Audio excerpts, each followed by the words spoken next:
So 2 weeks ago, we talked about friendships and what that kind of looks like, Christian friendships. If you missed it, don't worry. To sum it up, friendships are good. God likes that we have friendships, so have friends. That's pretty much a summary. You didn't miss a whole lot.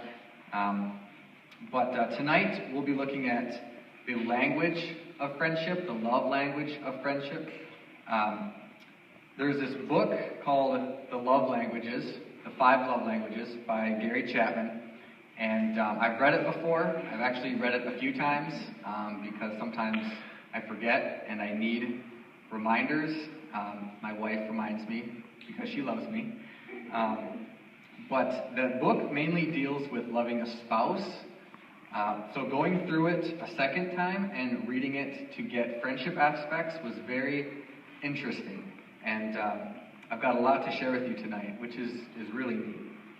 So to get started, love is confusing, right? Am I right? Yes, I am right. But as confusing as it is a need that we all have. So the need to feel love is a primary human emotion. We need to love people, and we need to be loved by people. That's the main point. If you've read the book, you know it talks about a love tank that we all have. It's an interesting concept. Some people have a very large love tank, they're like an SUV, right? Some people have a very small love tank, like a lawnmower. You can fill it easily, but there's a wide range of sizes of love tanks and how to fill them, and that's what we're going to learn tonight. The key to remember when going through this is to be able to tell when your love tank is full or empty, when you need love, and also when looking at your friends, when others' love tanks are empty, or when they're full. You don't have to specifically ask them, hey, how's your love tank? But you can just tell by their actions, by their words, by listening to them, kind of how they're feeling, and some needs that they might have. And the whole point of tonight is about giving and receiving with love languages. It's about giving love languages and receiving love languages. So to start off, we have the 5 different love languages of friendship. The first one is words of affirmation. So affirmation, right, the word affirm, it means to support, to uphold, and to encourage. And the main idea here is showing love through words that build up, right? I have a winter retreat promo. That's the whole idea of winter retreat, right? It's Ephesians 4:29. Let no unwholesome talk come out of your mouth, but only what is useful for building up, right? That's the whole point of winter retreat. And I'm going to kind of pick on some people in the audience because I know kind of what some of your love languages are. Troy, I know that this is one of your love languages. Mainly because you speak it, and I know that you speak it to me, and I see you speak it to other people, and I also know that you enjoy it when it's spoken to you. So you're one that is words of affirmation. That's something you really connect with, which is awesome to see. I also have a friend, Alex Barrell, some of you know. He is very good at giving words of affirmation. He sends random texts that are very uplifting, very encouraging. He's very in tune with this idea of words of affirmation and words of building up. So we're going to look at some scripture here. Can the reading roll please read Proverbs 18:21?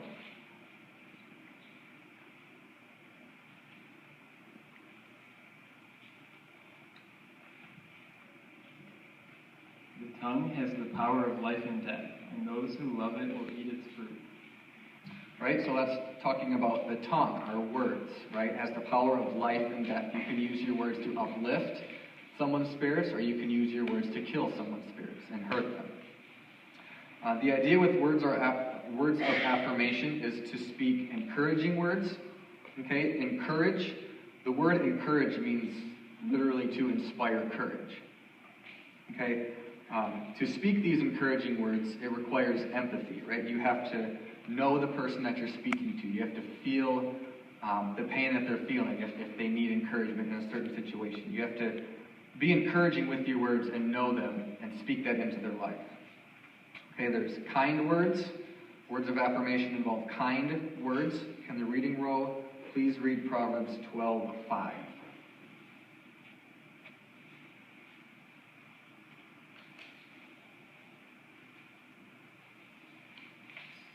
12:25.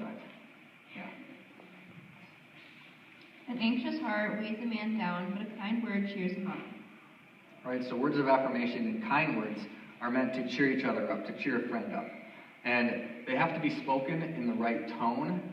Now that might sound kind of weird, but saying I love you to a friend is a kind word. But saying I love you, that doesn't sound very right? That's not the right tone you would use. You don't say it with an inflection point at the end or with a question mark, because then they question it, and then you question it, when you should be affirming them with kind words, saying, like, hey, I love you, hey, I care for you, instead of questioning that you love them or care for them. Words of affirmation also include humble words. This involves asking for help and not demanding it. Right? Love makes requests, not demands.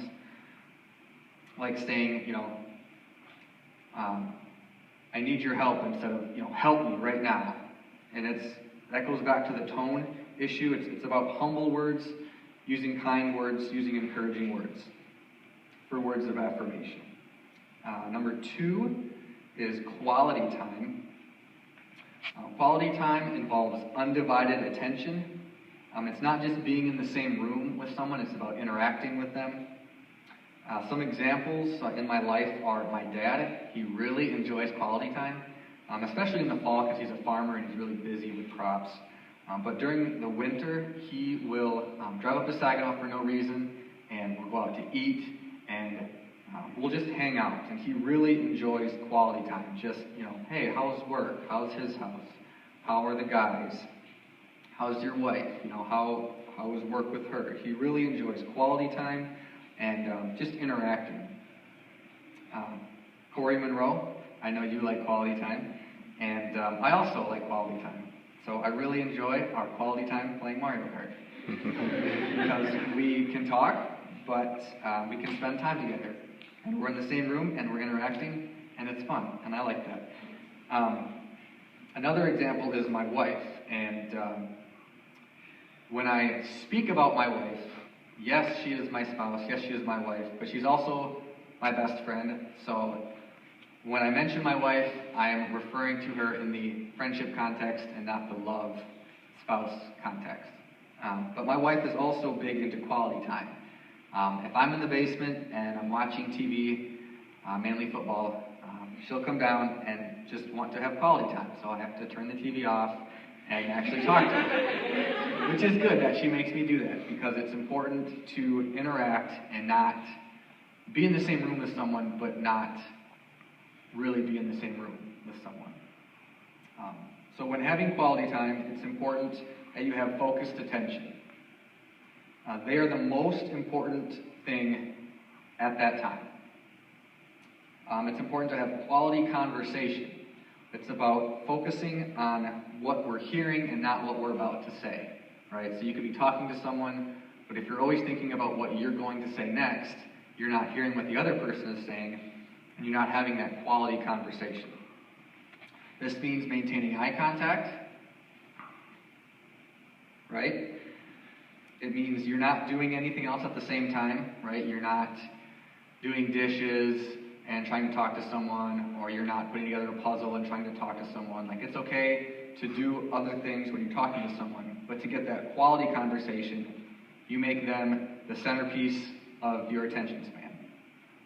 It's about listening for feelings. If they're talking and they start to get angry about something or they start to get sad, it's important that you recognize that and that you're not just, okay, yeah, You pick up on their emotions. You pick up on their feelings. You observe body language.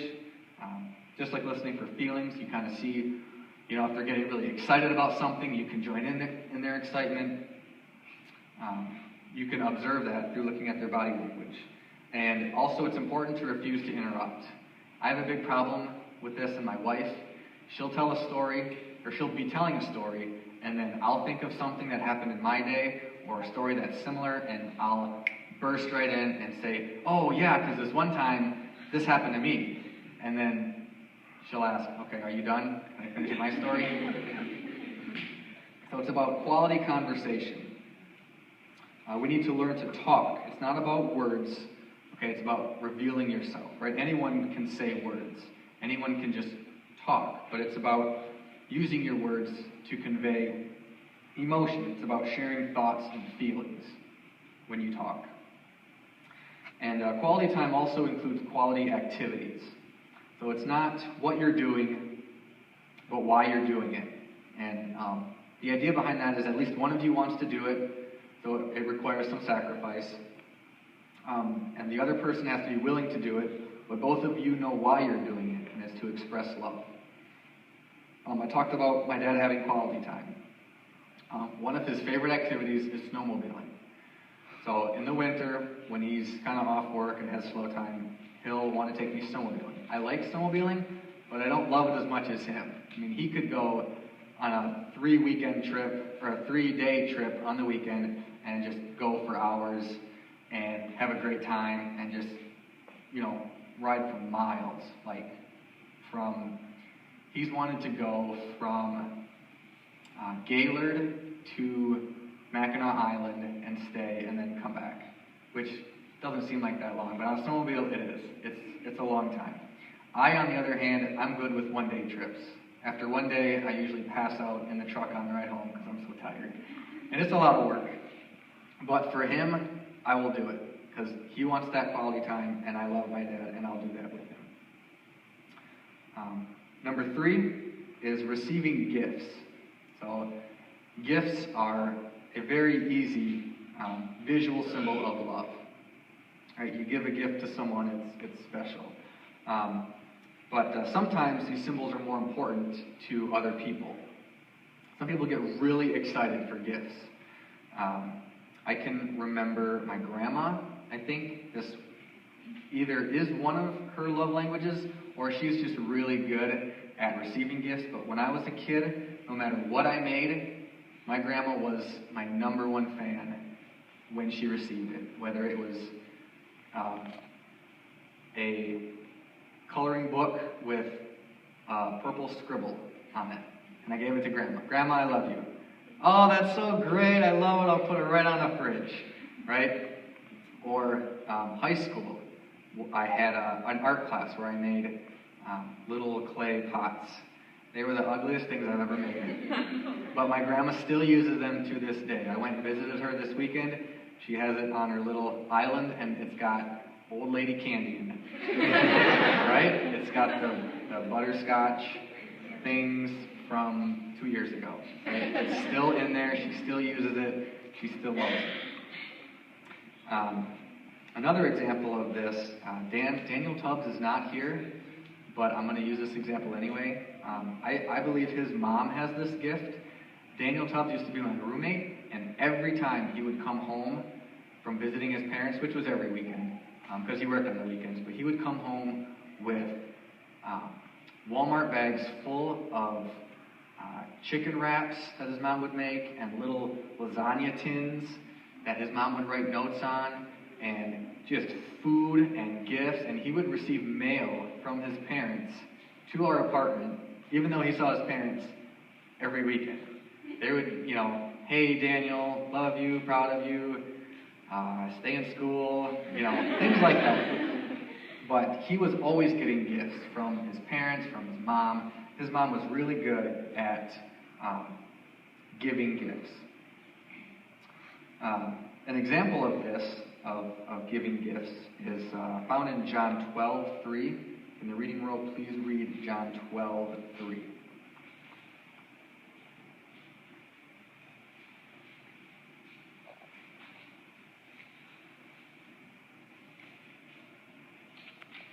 Then Mary took about a pint of pure nard, expensive perfume. She poured it on Jesus' feet and wiped his feet with her hair, and the house was filled with the fragrance of perfume. Well, this is an example of Mary giving Jesus a gift of the perfume, right? It's It's very important to Jesus. And the idea behind here, some of the context, the perfume was very expensive, but when giving and receiving gifts, it's not about money. In the book, it talks about the idea of a spender versus an investor, right? Some people have no problem spending a little bit of money, giving gifts to friends. They are totally fine with that. They see it as an act of love. They love doing it, actually. They have no problem whatsoever. Another group of people is an investor, right? People that save money, invest money. They don't necessarily see it as giving a gift. They kind of see it as spending money. But from whatever side of that spectrum you are, whether you're the spender or the investor, giving a gift is not about money. Some people are actually hurt when they receive a gift of money. They sometimes think that it's not as important as receiving a special gift, right? You can get someone a dollar store keychain item that is more important than a $100 check.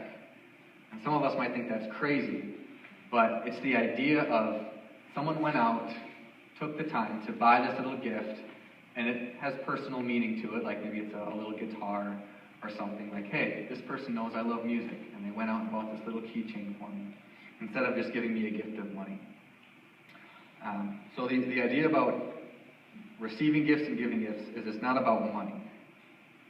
Another thing with receiving gifts is one of the best gifts you can give is the gift of self, right? Just giving of yourself, being there for someone, giving your time. I have a cousin who is really into like the WWE wrestling, and he actually is an amateur wrestler. He has his own mask, his own name, and he has been training for I think a year and a half now to be a wrestler, right? To compete in the ring, to do all the suplex moves, and sometimes he practices on me and I don't like it, but that is his passion. That's what he really, really loves. And about 6 months ago, over the summer, he, in order to be one of these full-time amateur wrestlers, you have to like put in your time and do a lot of workouts and practice, and you have to ref the other professional amateur wrestlers and kind of do your grunt work, pretty much. Well, one of his first gigs that he was able to ref at, he asked me to come, or I was kind of keeping in touch with him, seeing how it was going, because I knew it was a passion of his, and he asked me to come, and he was only reffing, but I showed up, and he didn't expect me, but he was just blown away that someone showed up to watch him. Like, his family doesn't really get into it, but he really, really was just so grateful that I came to watch him ref one of these things. And the refs get involved, like the refs get accidentally punched and have to, do all the moves and hit the mat and do all this stuff. But the fact that I was there, I gave the gift of self to him, he was just absolutely blown away and was just so thankful that I came to just watch him ref one of these matches. Physical presence, also in a time of crisis, can be a very powerful gift, right? If a friend's family, a family member's sick, and that friend has to go home, you driving that friend home can just mean the world to them, that you just want to spend time with them, that you want to give of your time to just comfort them, to just be around them, can really mean a lot. And gifts don't need to be expensive. They don't need to be given often. Sometimes the worth of a gift has nothing to do with the actual gift, but it has everything to do with the love that's given with the gift. That's the idea behind gifts of service. Number 4 is acts of service. It's about doing things you know your friend would like you to do, like helping. Chad, I know it's not a coincidence that you are on the service team, because this is one of your main love languages, is acts of service. You're very helpful, you're helping, and you really like to be helped, which is good. I like that about you, Chad. One of my good friends, Justin Angie, is an alumni of SVSU in his house. He has one of the worst yards to rake leaves in. He's got a fence, and the wind just blows the whole neighborhood's leaves right into his fence. But he really likes it when I help him rake his leaves. I don't like to rake leaves. I don't know many of you that do. But my friend likes to keep his yard clean, and he really loves it when I help him rake his leaves. One thing about acts of service is it requires humility, which is very important. You really need to take a piece of humble pie when helping with acts of service. You might be doing things that you don't want to do. You might really not enjoy it, but you have to remember you're not doing it for you. You're doing it for the person that you love. And this weekend, my wife and I went home to visit my family, and my mom and dad had bought one of those leaf rakers, which is actually something my friend could really use. But you put it behind the lawnmower and you pull it, and then the thing spins and all the leaves fly in the bin. And my mom kind of hinted that she wanted it to be built, and she couldn't do it. And then I visited my dad on the farm, and he kind of hinted that he wanted it to be built. So my wife and I ended up trying to put it together, and I like putting things together, but it was kind of a pain. I ended up cutting my finger really bad and like bleeding everywhere, and I wasn't happy in the moment, and it was very humbling, but I did it as an act of service towards my parents, and my mom really appreciated it. She was very impressed and very happy that now she can ride the lawnmower and rake up all the leaves. But a biblical example of this can be found in John 13, 12 through 15. If the reading row could please read John 13, 12 through 15. When he had finished washing their feet, he put on his clothes and returned to his place. "Do you understand what I have done for you?" he asked them. "You call me teacher and Lord, and rightly so, for that is what I am. Now that I, your Lord and teacher, have washed your feet, you also should wash one another's feet. I have set you an example that you should do as I have done for you." So Jesus asks, do you understand what I have done for you? And my question is, do you understand what Jesus did for his disciples, right? Jesus himself, Lord of creation, King Jesus, washed his disciples' feet. He did the work of a slave to show his disciples an act of service, right? That's the mindset that we have to have when doing an act of service. It's not about, I'm a 25-year-old man, I don't have to do this type of a thing. I'm a grown-up now, I don't need to serve someone else. That's not the humility that Jesus wants us to have. He wants us to do it in spite of what we think our standing is. And an act of service, it's a request, it's not a demand. It's about requesting the act of service or giving the act of service, not demanding it. Can the reading rope also read Galatians 5, 13 through 15?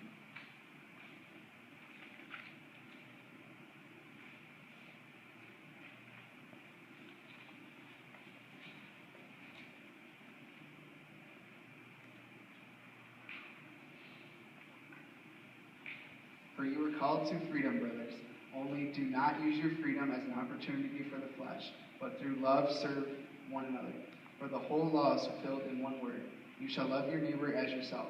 But if you bite and devour one another, watch out that you are consumed by one another. Right? We are meant to serve one another through love. Okay? If we do it begrudgingly because we feel like we have to, and that's when we bite each other. That's when we feel resentment towards the person that we're helping. We don't really want to help them, but we feel like we have to. We do it out of guilt. All right? We serve not because we have to, but because we get to. Okay?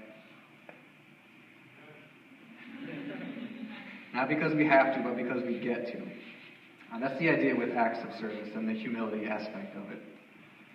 The last one that we'll talk about is physical touch. Physical touch is a very common way to communicate love. It's not for everyone, but some people, this is their main love language. And touch is not limited to one localized area of the body like the other four senses, right? You can touch someone's elbow or their shoulder, things like that. Some of you here, just by being around you in his house, I know that you are physical touch, love language people like Mary Beth and Becca Krugowski. I know you are always giving high fives and hugs and things like that. Sometimes these tests cannot really be extremely accurate. Sarah Luan, I know that you are a physical touch, even though that's not what your test indicated. When Sarah punches you, it is not because she doesn't like you, it is because she loves you, and she has 4 older brothers who taught her that punching is a way of showing love. But when it comes to physical touch, there are appropriate and inappropriate ways to touch, of course. Touch can communicate love or hate, so we have to be very careful about our touch and how we touch others. But like I said, it can be a back or a shoulder rub to show love. It can be high fives, right? Guys have their fist pumps. It can be a pat on the back. I know in high school, this is going to sound crazy, but in my small group of guy friends, if we saw each other in the hall, we would punch each other right in the butt. We would just wind up, and you'd kind of make sure the other person didn't see you, and then just punch them right in the cheek. That is how we showed love. That is how you knew you were a part of our group of guys if you got punched in the butt randomly.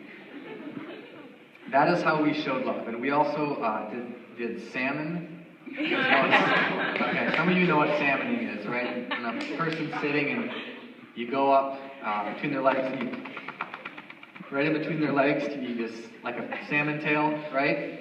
It's a weird way of touching, but it's one way that we showed love to each other as bros, was with that type of physical touch. I know it's weird, but each group has their own little thing, but that's an example. Physical touch requires little time, but much thought, right? It can be very easy to just touch someone's elbow, touch their shoulder, rub their back, but it takes a lot of thought to remember to do those things. Some of you, it might come natural. Some of you might have come from kind of touchy-feely families. I've heard stories of family reunions where one side gives everyone hugs and is holding hands and doing those things, and the other side is definitely not doing that. They're trying to avoid the other side. Some people are labeled as huggers, right? That's not a bad thing. Some people just love to hug, love to give hugs, love to get hugs. It's hard to show this love language if it's not your primary love language, but it is important to recognize that it is a love language. And sometimes, just like the gift of giving yourself, it can be very important in times of crisis. It can be very comforting to give a hug or to receive a hug or just, a hand on the shoulder, hey brother, I'm here for you, type of a thing. It can be very comforting to give physical touch. So with that said, some of you took the test and kind of know what your primary love language is. Some of you don't, but hearing the descriptions, I hope you have an idea. I want us to break into 5 groups of all the 5 love languages and just kind of see who is where and talk about ways that you express that. So you can do like quality time over here, acts of service, words of affirmation, gift giving, and then physical touch right in the middle. You guys can kind of break up. I just want to see what it looks like. That one's toe to touch. I tried.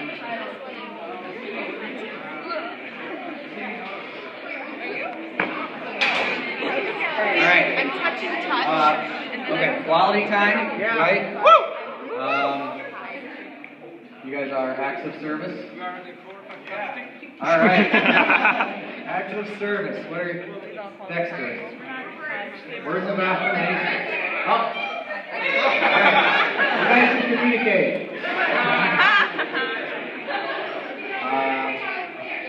Gift giving and receiving, right? All right. Awesome. And then you guys are touched. Okay, so we have a diversified group, a lot of quality time, which is nice. Okay, you guys can return to your seats.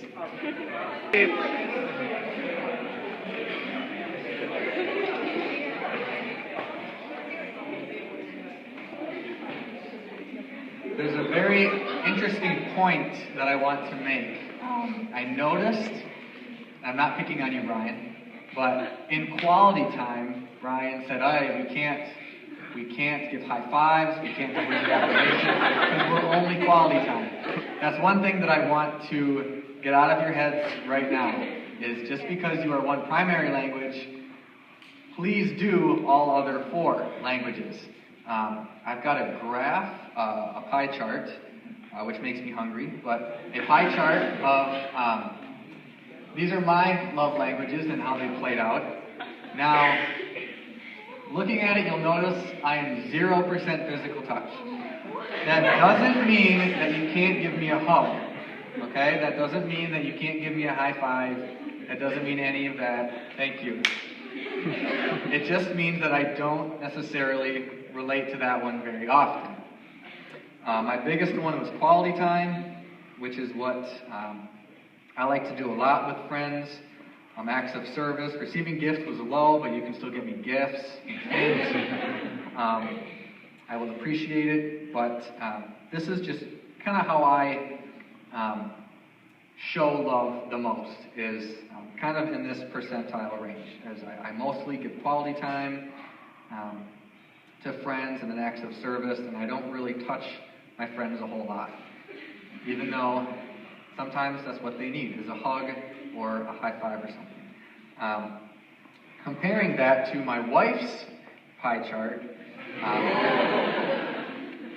she is also quality time, which works well for both of us. We get a lot of quality time. But she really likes physical touch. Me, not so much. And she often reminds me that I need to give her physical touch, even though I don't necessarily want to receive it all the time. It's important that I recognize that she loves it, and that it is her second most important love language. She also likes words of affirmation and acts of service and receiving gifts. But it's important that we not only recognize the top love language of our friends, but all of them, and not just our own, but our friends. So it's not about just showing one language, one love language. Ren coined this term, if you only do that, you will have problems. Okay, they will befriend problems if you only show one love language and it's your own. You should be drawn to one love language, but you cannot dismiss the others, right? Your friends and your loved ones, they will show you all 5, because each one of your friends and family members associates with a different one, right? We split into groups, and we saw a lot of people are quality time, but some people are still gifts of service, acts of service and gifts, and you are going to be hit with love from all of them, and you need to recognize that they are loving you in their own certain way. We need to show love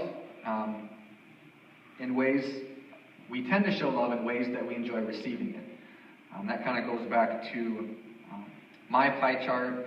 My top one is quality time, so I give a lot of quality time. Sometimes I ignore physical touch, which is why it's 0%. But I need to recognize that some of my friends like physical touch, especially my wife. We need to break the trend of only showing our top love language and we need to be able to read the love languages of our friends. Along with this idea is we tend to criticize our friends most loudly in areas where we have the deepest emotional need. That might sound confusing, but an illustration of this is I talked about my friend Alex sending texts of affirmation, right? Sending encouraging texts. Sometimes I am hurt by the fact that he doesn't want to hang out with me all the time, which, is my top love language, is quality time. But his top love language is probably words of affirmation. So he shows me love by sending me encouraging texts. I show him love by spending time with him. I get hurt when he doesn't want to spend time with me. I need to realize that's not his top love language. It's not that he's not showing me love by not hanging out with me. It's just that he's showing me love in a different way. And that's what I want to express here with the love languages, is there's many different ways to show them. And we need to be in tune with our friends' love language and our own, and how we read it and how they read it. It can be very confusing, but spending time with your friend and you'll get to know that. Get to know what they give, what they need to receive, things like that. I want to finish up here with the idea that love is a choice, right? Loving someone is a choice that we make, right? We choose to love our friends. They're not always perfect. We're not always perfect, but they're our friends. Love is something you do for someone else. It's not for yourself. We should speak our friends' love language, whether it's natural to us or not. Learning our love language was only the beginning of this process, and now it's time to learn our friends' love language. And I want to end with 1 John 4:19.